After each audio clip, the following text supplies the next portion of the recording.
place like Kansas. But Kansas was pivotal to the civil rights history of this country. And especially during the mid-20th century, well, even before that, Kansas was a very progressive state and brought things like Brown v. Board and the Appeal to Reason, which was a newspaper that was exported from Kansas around the country that talked about progressive issues.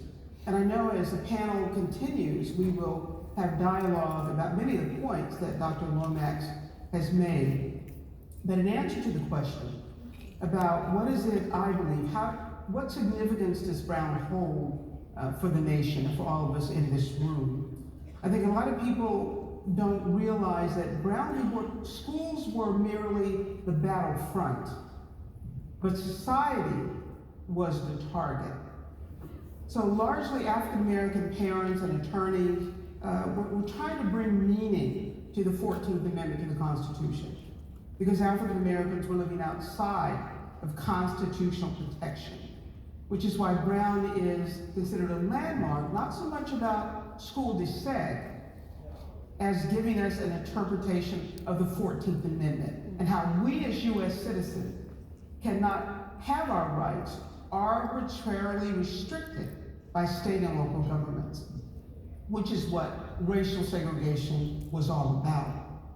So what Brown did on the big picture was it galvanized African Americans. It is considered the grandfather of African American achievement. So when people suggest that perhaps it didn't do what it was intended, I think you have to dig down, get into the weeds, and realize it was about creating opportunity where opportunity had not existed before. And in that sense, it did succeed. And I know as we continue talking, we'll talk about some of the pushback to Brown v. Board, which was immediate and has not stopped, even to this day. So I think that's important to note. In terms of the impact on me personally and our lives as the named family in Brown v. Board, I imagine the Miranda family and the Loving family and the folks behind Roe v. Wade, I imagine all of them had their share of aha moments, if you will.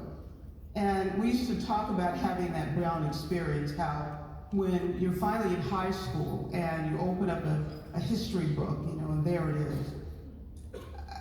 It was not something we talked about at home. My father died in 1961, just 7 years after the Brown decision. I was 10 years old.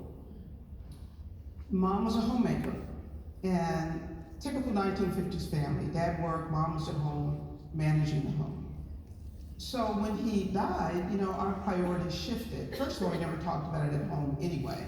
And then our priorities shifted even more once he passed away. So 1964 would have been the first anniversary I remember, 10 years out. And I remember coming home from school, I was 13, and I'm dating myself.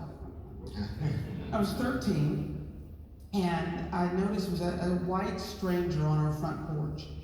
And we lived in an integrated neighborhood. I mean, Kansas is a lot of land, not many people, and certainly not many people of color. So living in integrated settings, working in integrated workplaces was just the norm.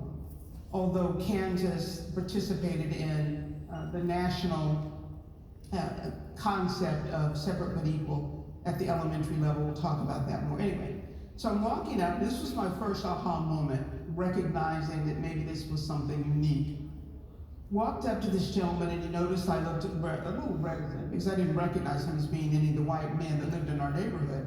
So he put out his hand and he said, "Hi, my name is Charles Carroll, and I'm here, I have a show called On the Road with Charles Carroll, and I'm here for the 10th anniversary of Brown v. Board." And I'm 13, and I thought, well, so what? So I go in the house, and it's a mess, wires and all of that, and I go onto my room and stay out of grown folks' business. So that was kind of the first recognition that this was something unique. But as a 13-year-old, how do I know that down the block, Johnny's parents weren't going through the same thing? So it took some time to understand the significance, the importance, in terms of how it started impacting my life. when I decided that our family, we created the Brown Foundation in 1988, really needed to take more ownership and become responsible stewards of this history. And teach the country about its background, about its impact, about its importance, about its significance. And we've been doing that ever since, and we'll be talking more about that in a moment. But come on out to Kansas, y'all.